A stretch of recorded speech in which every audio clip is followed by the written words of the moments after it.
Peace. So what's going on? I'm gonna talk real briefly about heroin. This morning, Governor Cuomo announced $245 million towards opiate abuse and heroin. You know, and in the process of him discussing that situation, he says some things, you understand, that shows you the double standards and shows you the absolute geographical racism as well as just racism in general. You understand? He said that heroin traditionally has been ravaging our communities already. Originally, it's an urban thing. You understand what I'm saying? But now, not today, it's no longer an urban thing, it's a suburban thing. So with that being stated, he's investing all of this money into attacking heroin, opiates, and heroin abuse, which is right now, the heroin actually right now is destroying the suburbs and quote unquote Caucasian people, their children. But the reality is this, and this is what bothers me so much.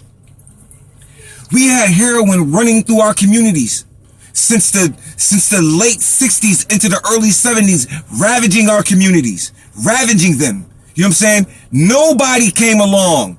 No system came along and created, you know what I'm saying, a safe measure, a safe house, or a way that we could get high on heroin and still not overdose and have things set up for us that would benefit us, you know what I'm saying, in beating the addiction. Well, you know, I always say that the sins of the father come back to haunt the children. And this is what we're looking at today. The sins of the father is coming back to haunt the children. Because see, you can't allow something of that nature, something that atrocious to live, because it will find its way to you. You see what I'm saying? You can't turn your eye or your back on, you know, what is going on in other communities and other demographics. You understand what I'm saying? How they are being destroyed in the different types of systematic tools that are being used to destroy them. You understand? Coming through poverty, addiction, you know, unemployment, so on and so forth. It's a systematic design. But now that we see this heroin situation, and what I call it is kind of like karmic retribution. It's kind of like a karma.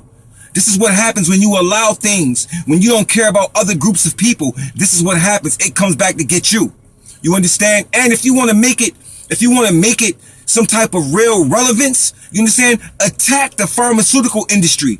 Attack those who are creating the opiates. You understand what I'm saying? Because an opiate is nothing more than heroin, Percocet, Vicodin, all of those painkillers are nothing more than heroin inside of a pill. You see what I mean? So you got to look at all of that. If they really want to make a difference, they'll get on the pharmaceutical, joints and hit them up and start chastising them. All of these Narconon trainings, all of these buildings where you can go and shoot up and there's a nurse standing right there just in case you OD. We never saw any of those things in our community. We lost many, many people. Nobody was proactive enough to come in and try to change and get us off of that addiction and help us but what they did do, pardon me, because this I'm passionate about this, but what they did do was they benefited from our destruction and our addiction with that heroin situation. This is how they usurped neighborhoods and gentrification and a whole bunch of other things. The police department, everybody benefited from our addiction.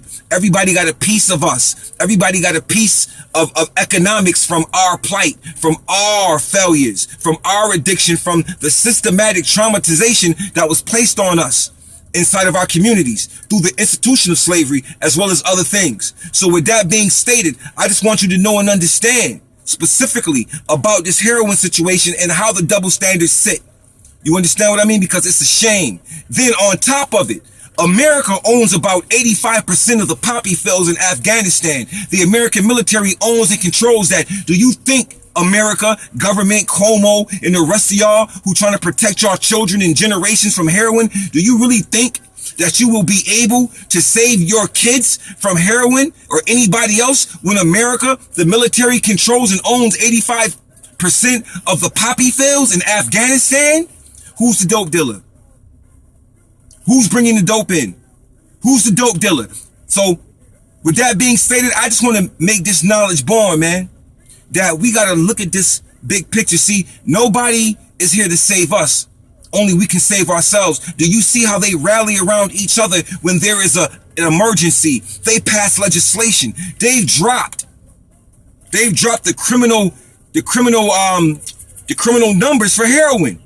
If you're a Caucasian and you get caught with it or you selling it, they drop the numbers. You know what I'm saying? You ain't gonna do a lot of prison time. They're gonna allow you to say that you're an addict, and they're gonna give you all types of programming and give you money and all types of stuff to get yourself clean. They're gonna invest in your health. You see what I mean? But that's not gonna happen. That never happened with us. And we have to ask ourselves, how come nobody was inclined to save us? Number one, nobody was inclined to save us because we don't matter in this society. But we think we do. You don't matter to a society or to the system. You don't matter. You're just a part of how the system benefits from you.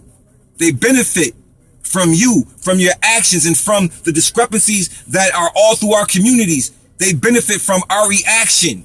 You understand what I'm saying? So the thing is, we have to begin to take care of our own selves. It's the only way it's going to work. I say it all the time. We got to be the answer and the solution, which is both.